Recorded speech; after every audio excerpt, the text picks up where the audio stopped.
네, 국민의힘이 오전에 이어서 의총을 열고 새 비대위 출범을 위한 당원 개정을 논의하고 있지만 쉽게 결론이 나지 않고 있습니다. 또 민주당에선 이재명 신임 대표가 이진복 정무수석의 예방을 받은 자리에서 윤 대통령과 깜짝 전화통화를 하기도 했는데요. 최근 대통령실에서 진행되고 있는 고강도 인적 쇄신 관련해선 무수한 해석들도 나오고 있습니다. 정치권 이슈, 오늘은 추은호 해설위원과 함께하겠습니다. 네, 안녕하십니까? 네, 안녕하세요. 네, 자, 토요일에는 마라톤 5시간 정도 경론을 벌였고 오늘은 오전 했고 지금 오후 의총이 2시부터 열리고 있고 한 2시간 반 정도 넘은 상황입니다. 오늘 의총의 핵심 쟁점은 무엇일까요? 오늘 핵심 쟁점은 뭐냐면은 권성동 원내대표가 이제 새로운 비대위 체제를 출범시키기 위해서 그러기 위해서는 이제 그 법원이 비상 상황이 아니다라고 이렇게 규정한 부분들이 있지 않습니까? 그 부분을 해소하기 위해서는 당원이 좀 바뀌어야 된다. 그래서 당원 개정안을 좀 이제 손질한 것을 올린 겁니다. 이걸 가지고 토론을 하는 문제인데 그런데 이제 또 다른 의원들이 주장하는 바는 뭐냐면은 이 사태는 근본적으로 권성동 원내대표가 잘 못 다룬 문제가 있지 않느냐. 그러니까 권성동 원내대표가 물러나라. 여기에 대해서 비대위 체제에는 법원이 불가 판정을 내렸으니까 아예 새로운 지도 체제로 새로운 원내대표가 중심이 돼서 최고위원회로 다시 복귀하자. 그러니까 비대위 체제로 가느냐 최고위원 체제로 복귀하느냐 이 두 가지가 가장 큰 쟁점인 것 같습니다. 비대위 체제로 가느냐의 어떤 핵심은 선출직 최고위원 4명 거리 시 비상 상황 이 부분을 논의하는 것 아니겠습니까? 그렇습니다. 당원 개정을 그렇게 하자는 겁니다. 당원이 지금 현재 당원이 어떻게 되어 있냐면은 비상대책위원회가 출범하려면은 당 대표가 거리되거나 최고위원회 기능이 상실되는 등 당의 비상 상황이 발생했을 때라고 돼 있지 않습니까? 이 부분이 법원에서 좀 문제 삼은 거죠. 지금 현재가 비상 상황이 아니다라고 하는 부분이 있는데 그래서 이걸 좀 더 명확하게 하자라는 거죠. 선출직 최고위원 5명 중에서 청년 최고위원 포함해서 5명 중에서 4명 이상이 사퇴하면은 그러면은 그 최고위원회 기능이 상실된 비상 상황으로 보자라고 하는 조항을 새롭게 넣자라고 하는 겁니다. 그러면은 지금 국민의힘 최고위원 중에서 이미 4명의 선출직 최고위원이 사퇴를 했었죠. 김재원, 조수진, 정미경, 배현진 4명이 사퇴하지 않았습니까? 김용태 청년 최고위원만 남아 있는 거죠. 그러면은 최고위원회가 기능이 완전히 상실되고 비상 상황이다라고 이렇게 주장을 할 수가 있고 비대위 체제로 완전히 전환될 수 있는 그런 법원의 결정도 어긋나지 않고 할 수 있는 근거를 마련하는 것이다. 이렇게 좀 근거를 찾으려고 하고 있는 겁니다. 네, 가처분 신청 이후 조금 더 당내에서 노골화되고 있는 목소리 중에 하나가 권성동 원내대표에 대한 거취 문제 아니겠습니까? 그렇습니다. 자, 물러나야 되는 목소리가 거세지고 있는데 특히나 조경태 의원 같은 경우도 오늘 YTN 나와서 불명예 퇴진을 언급하기도 했고 또 뭐 부자치 바위에 비유하는 얘기, 뭐 국민의힘에서 최근 며칠간의 여러 비유와 어떤 조소가 오가고 있는데 그렇습니다. 어떻게 보십니까? 일단 권성동 원내대표가 물러나야 된다라고 하고 있는 주장하는 그룹을 보면은 크게 2그룹인 것 같아요. 하나는 그 안철수 의원도 그랬죠. 안철수, 서병수, 뭐 조경태, 윤상현 이런 중진 의원들이 당의 안정을 위해서는 권성동 원내대표가 물러나서 새술은 새 부대에 담아야 된다라고 주장하는 그룹이 있고요. 또 한 그룹은 하태경, 최재형 의원 같이 어떻게 보면은 친이준석계들이 권성동 원내대표의 책임론을 제기하면서 물러나라 이렇게 요구를 하고 있는데 권성동 원내대표의 입장을 또 한번 또 생각을 할 필요가 있을 것 같은데 권 대표의 책임론에 대한 권성동의 변명을 좀 말씀드리자면은 비대위 체제로 전환하는 과정에서 권성동 원내대표 내가 무슨 잘못을 했지? 자신은 대표 거리로 보고 사고로 보자라고 주장을 했는데 의원들이 연판장을 돌린 것 아니냐. 자, 권성동 원내대표 또 속내까지 지금 예상을 해주셨는데 잠깐만 현장에서 속보가 들려오고 있거든요. 자, 의총이 끝났나 봅니다. 바로 현장을 연결해 보겠습니다. 시키신 분이 66명입니다. 이 자리는 원래 지난번 토요일 날 의원총회에서 의결하였던 당헌의 개정에 대한 문제를 논의하기 위한 자리였습니다. 그래서 처음에 유상범 법률위원장이 당헌 개정안에 대해서 설명을 드렸고 그 후에 의원님들이 당헌 개정안에 대해서 의문 나는 점 이런 부분들을 말씀하셨고 그 후에는 자유토론이 이어졌습니다. 자유토론에서는 여러 가지 발언들이 나왔습니다. 꼭 당헌 개정에 관한 의견뿐만 아니라 우리 당의 앞으로의 수습을 어떻게 할 것인지, 지도체제 문제를 어떻게 할 것인지, 또는 우리 권성동 원내대표의 거취에 관한 문제까지 다양한 의견들이 나왔다는 말씀드립니다. 예. 다른 거는 질문 있으면 답변을 하도록 하겠습니다. 오늘 당헌 개정안을 통해서 추인을 하신 건가요? 그렇습니다. 이 당헌 개정안은 원래 의원총회에서 의결을 한다거나 이런 사항은 아닙니다. 다만 의원총회에 보고를 하고 거기서 뭐 추인 형식으로 의견을 모으면은 그걸 상임정국위원회에 상정하는 그런 절차를 밟기 위해서 오늘 의원총회를 거친 것입니다. 권 대표 사퇴론이 많이 나와서 시간이 오래 걸렸다고 하던데요. 그 부분은 꼭 그 권성동 대표의 사퇴 문제뿐만이 아니고 여러 얘기들이 많이 나왔습니다. 그리고 전체적으로 오늘 발언하신 의원님들은 권 대표님의 사퇴 문제는 본인이 어제 비대위에서 말씀하셨습니다. 이 상황을 수습하고 난 이후에 거치에 대해서 표명을 하겠다고 말씀하셨기 때문에 그 부분을 존중해 주는 것이 옳지 않겠느냐라는 의견이 많았습니다. 네, 추가로 말씀드리면 그 부분에 대해서는 대부분의 의원님들이 몇 분을 제외하고는 사실은 책임을 지는 자세가 끝까지 이 부분에 대해서 당 수습을 하고 난 이후에 거치에 대해서 책임지는 모습을 보이는 것이 더 좋다라는 의견이 굉장히 많은 다수였다는 사실을 말씀드리겠습니다. 중간에 대표께서 대통령 이후에 윤 대통령이 만났다는 보도가 나왔는데요. 이건 뭐 사실인가요? 그 부분에 대해서는 저희가 확인해 줄 수 없습니다. 앞으로 당헌당규 개정 절차는 어떻게 되는지 서명수 장님은 여전히 전국이 열 수 없다는 입장이신 것 같은데 어떻게 대응하세요? 그건 오늘 오전까지의 서병수 의장의 입장이었고 그 후에 오늘 의원총회에 총의를 모은 결과 이후에 입장 표명은 아직 없으셨습니다. 그래서 그 부분에 대해서는 우리 당의 법률자문위원회 또는 당 기조국에서 서병수 의장님을 뵙고 이런 상황을 설명을 드리고 상임정국위원회를 일단 열어줄 것을 부탁드릴 예정입니다. 그리고 참고로 말씀드리면은 우리 당헌에는 상임정국위원회 4분의 1 이상의 위원들이 상임정국에 소집 요구를 하면은 의장 소집한다라고 되어 있습니다. 할 수도 있고 안 할 수도 있다라는 것이 아니라 소집한다라고 되어 있기 때문에 그 부분 아마 서병수 의장님께서도 충분히 생각하실 거라고 생각합니다. 손이 모으신 당헌 개정안이 구체적으로 어떤 내용인지? 예, 첫 번째는 이겁니다. 그리고 첫 번째 얘기도 하고 모든 부분을 포괄하는 부분이기도 한데 그 전에 당헌은 어떻게 되어 있었냐면은 비대위의 출범 요건으로 당대표의 거리 또는 최고위원회의 기능 상실 등 비상 상황이 발생한 경우에 비대위로 간다라고 되어 있습니다.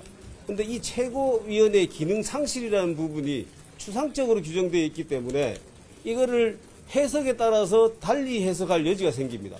그래서 이 부분에 대해서 이번 당헌 개정안에서는 이렇게 바꿨습니다. 최고위원, 선출직 최고위원, 청년 최고위원까지 포함해서 선출직 최고위원 5명 중에서 4명이 사퇴하면은 비상상황으로 본다라는 것입니다. 그래서 비대위 체제로 간다라는 겁니다. 아까 말씀드린 최고위원회의 기능 상실 부분을 선출직 최고위원의 4명 이상이 사퇴하면은 비대위로 간다라고 개정한 것입니다.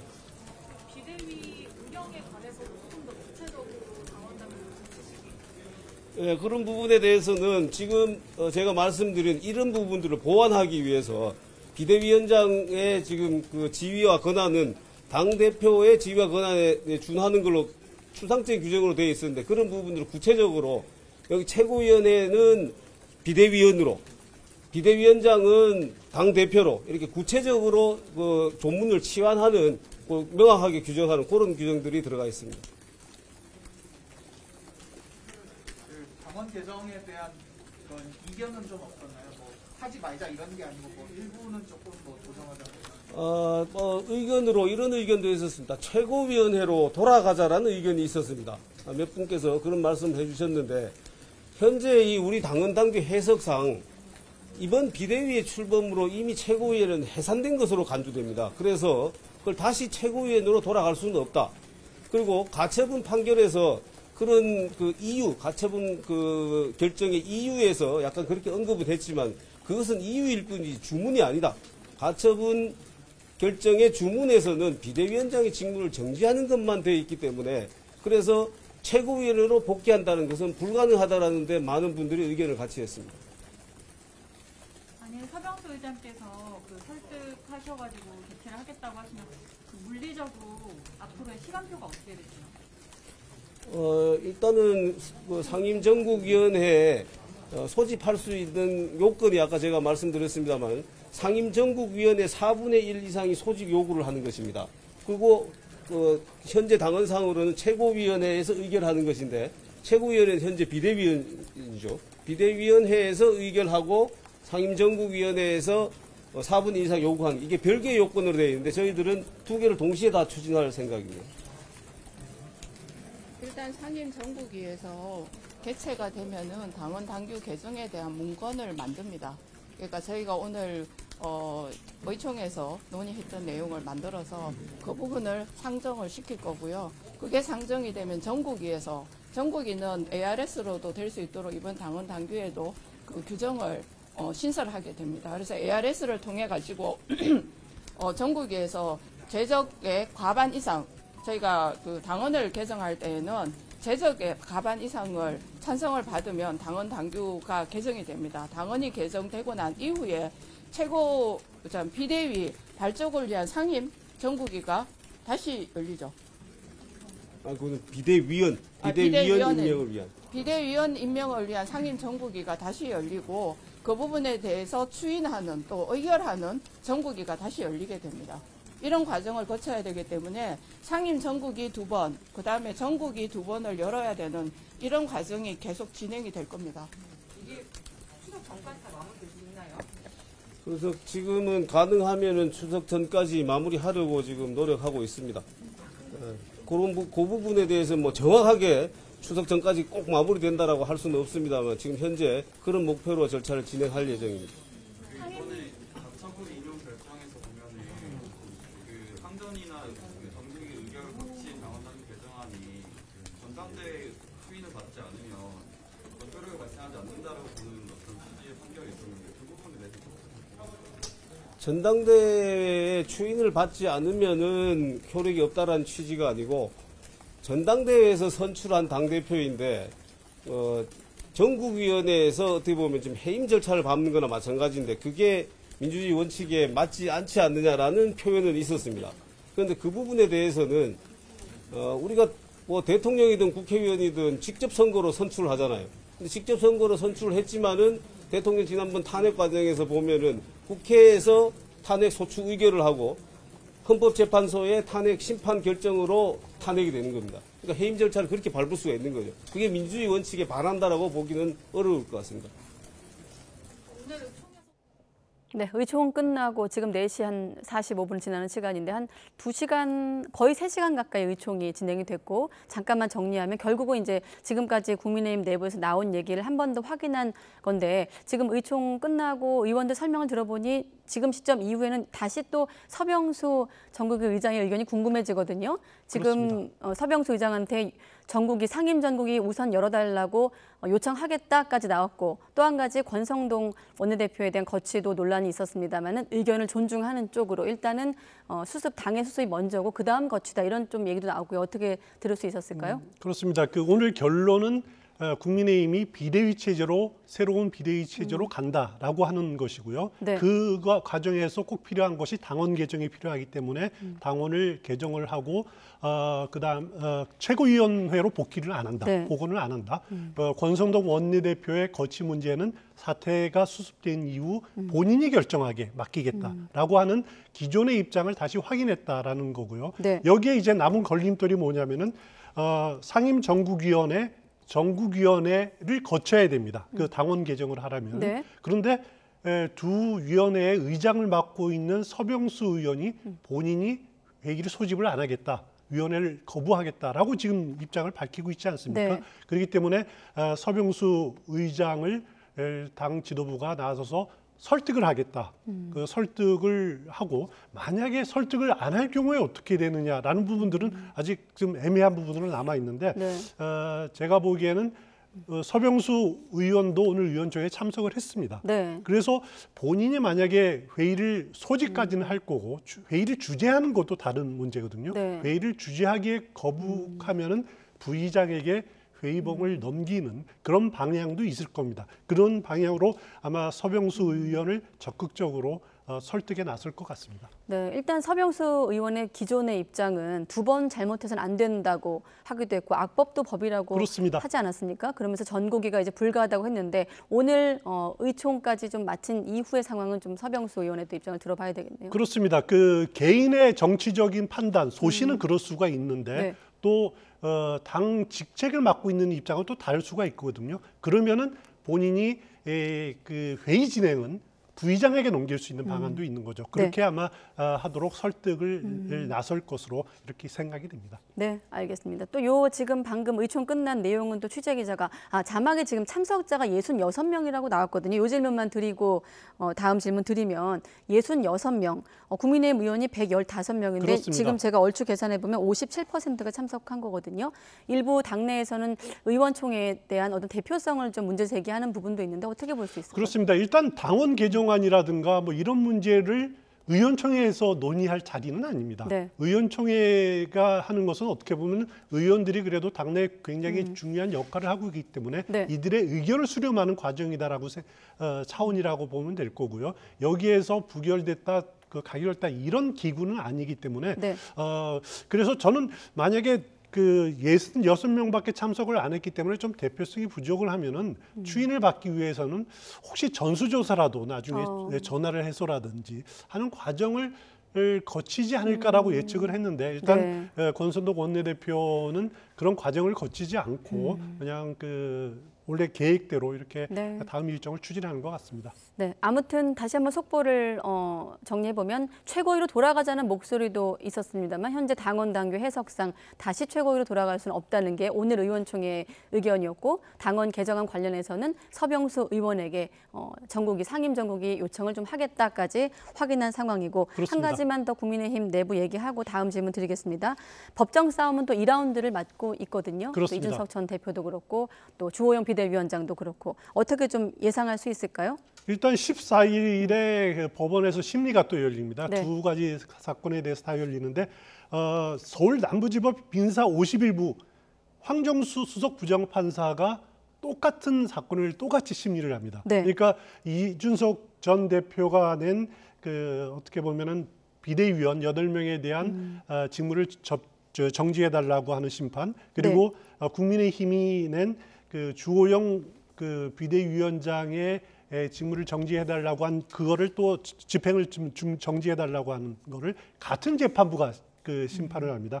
근데 이 재판부는 이준석 손을 들어준 또 그 재판부거든요. 네. 그렇기 때문에 어찌 보면은 같은 사안을 계속 같은 재판부에서 다루기 때문에 되돌이표가 아니냐. 결론은 예측 가능한 것 아니냐라는 생각이 들고요. 네. 만약에 여기서 재판부가 또 이준석 전 대표의 소를 완벽하게 들어주게 되면은 그러면은 국민의힘은 또 한 차례 고민할 수밖에 없을 거고 뭐 항고를 한다든가 하는 절차를 밟을 수밖에 없을 겁니다. 네, 왜냐하면 아직도 여전히 정치적 해법을 통해서 이 문제를 해결할 수는 없어 보입니다. 일단은 법정 싸움 2라운드까지 지켜보도록 하겠습니다.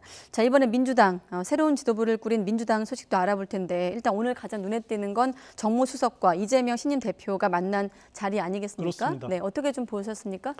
일단 오늘 이재명 대표가 이진복 정무수석을 만난 자리에서 윤석열 대통령과 깜짝 통화도 이루어졌습니다.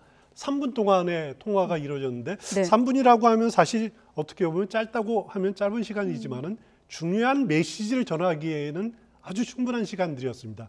이렇게 내용들을 보니까 덕담도 오가고 그리고 이재명 대표는 성공한 대통령이 되기를 진심으로 기대한다라고 하는 말들 그리고 또 협력하자라고 하는 부분들, 가장 눈에 띄는 부분들이 빨리 만나자라고 하는 부분들이 가장 눈에 띕니다. 그래서 그 만나자고 하는 부분에 약간의 양쪽의 뉘앙스가 차이가 있습니다. 네. 이재명 대표는 가능한 빨리 형식 절차 없이 만났으면 좋겠다라는 표현을 했고요. 그리고 단서를 달았죠. 대통령실에서 밝힌 윤석열 대통령의 코멘트는 당이 안정되면 가까운 시일 안에 여야 당 대표들과 좋은 자리를 만들겠다라고 하는 차이가 있습니다. 그러니까 가능한 빨리라는 시점, 이재명 대표가 말한 것, 그리고 대통령이 말한 당이 안정되면 가까운 시일이라는 시점에서 차이가 있고요. 또 이재명 대표는 형식 절차 없이, 그러니까 오늘 영수회담을 하자라고 하는 표현은 안 썼습니다. 하지만 형식 절차 없이 만나자라고 제안을 했고, 윤석열 대통령은 여야 1대1 그 대통령과 야당 제1야당 대표의 1대1 회담보다는 그 여야 당 대표가 같이 모이는 자리, 이것을 선호하는 것을 보여줬습니다. 네, 지금 보면 대통령이 통화를 원합니다. 좋습니다. 이렇게 해서 즉석에서 통화가 이루어진 그렇습니다. 점, 이를테면 번개로 이제 통화가 이루어진 점에 좀 언론도 주목을 하고 있는데, 아까 지금 보면 그 화면에서 여야 당대표들과 좋은 자리를 만들어라는 김은혜 홍보수석의 설명이 있었는데, 영수회담, 그러니까 야당 대표와 대통령이 단독으로 만나는 것과 여야 대표들이 같이 만나는 것과 좀 그림이 다르긴 해요. 그렇습니다.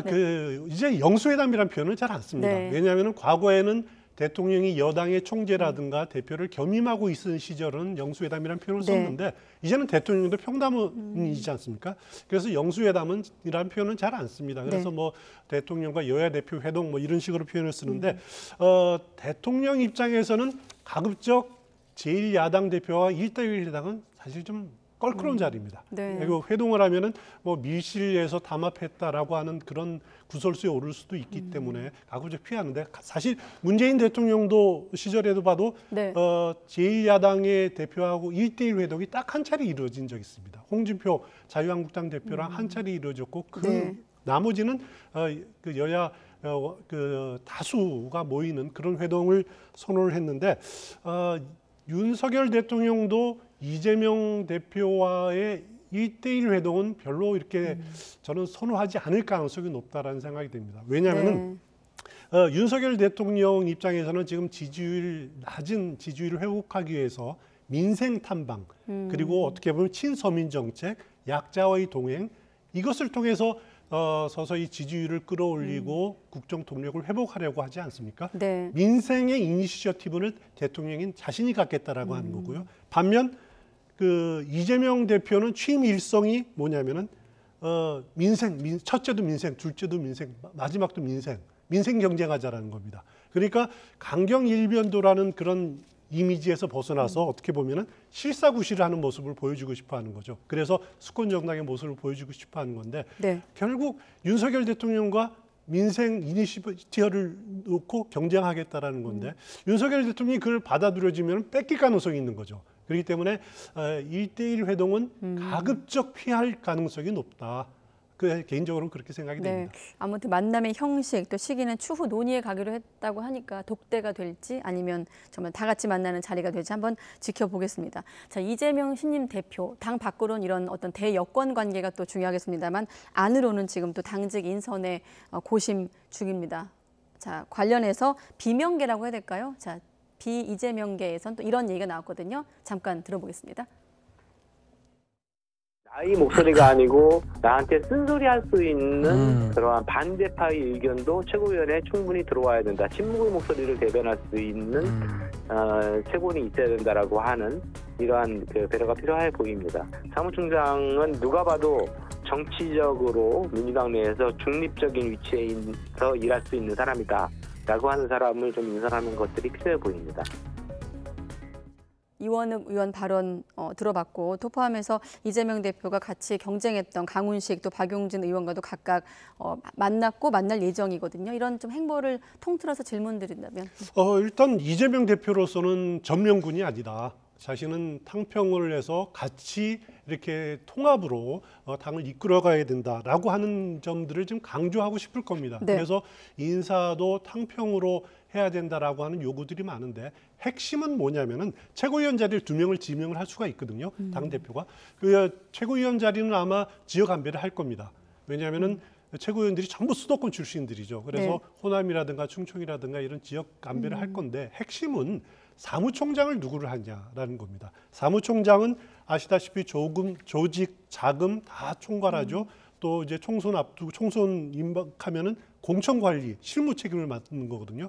이재명 대표로서는 사실 그 아주 가까운 인사를 앉히고 싶어 하는데 과연 그 비명계를 앉힐 수가 있느냐라고 하는 것이 어느 정도의 이재명 대표의 통합 의지를 보여줄 수 있느냐, 통을 보여줄 수 있느냐는 겁니다. 네. 거기다가 사무총장이 지금 또 그 중요한 자리가 된 것이 무엇이냐면은 민주당 당원 개정안이 80조 개정안이 부결되지 않았습니까? 네. 이거는 이제 그 부정부패로 기소된 사람의 당직을 정지한다라는 건데 당직을 정지할 수 있는 주체가 사무총장입니다. 네. 사무총장이 정지하고 윤리심판원에 조사를 요청할 수 있는 권한인데 지금 이재명 대표도 어쩌면 기소될 가능성도 있다라고 점쳐지지 않습니까? 네. 그럴 경우 당직을 정지시킬 주체가 사무총장인 거죠.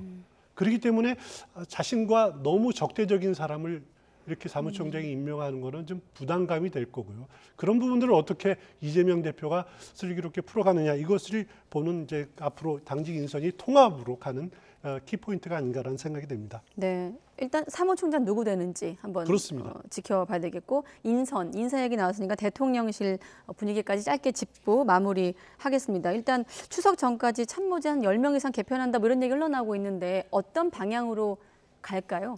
일단 문제는 대통령실에서 지금 공식적으로 네. 어느 정도 그 개편이 이루어질지 이런 설명이 충분하지가 않습니다. 그래서 지금 나오는 말로는 여러 가지 이제 추측이 가능한데 네. 추석 전에 전체 40여 명 비서관 가운데 상당수가 교체가 될 것이다. 또 전체 직원 420여 명 가운데 한 80%가 집중적으로 관리를 받고 있다. 여러 가지 이렇게 분석과 추측이 나오고 있는데 어느 누구도 정확한 분석은 하지는 못하고 있는 사실입니다. 근데 네. 분명한 것은 지금 대통령실이 굉장히 그 인사 쇄신이 강도롭게 진행이 되고 있다라는 거죠. 하지만 그 인사 쇄신 중에서 벗어나고 있는 그룹이 있다라는 것이 비판받을 수밖에 없습니다. 뭐냐면은 주로 인사 쇄신을 집중적으로 받고 있는 그룹들이 어공이라는 어쩌다 공무원이 된 어떻게 보면 정치권에서 들어온 인사들이라는 거죠. 네. 늘공이라든가 아니면 그보다 요즘 대통령실에 상위에 있다고 하는 검찰 출신 검공들은 여기서 인사쇄신 대상에서 벗어나 있다라고 하는 비판들은 야당과 언론에서 지금 제기되고 있는 것 같습니다. 네. 아무튼 끊임없이 보완하겠다고 했으니까 어떤 식으로 보완이 될지 함께 지켜보겠습니다. 네, 오늘은 추은호 해설위원과 함께했습니다. 고맙습니다.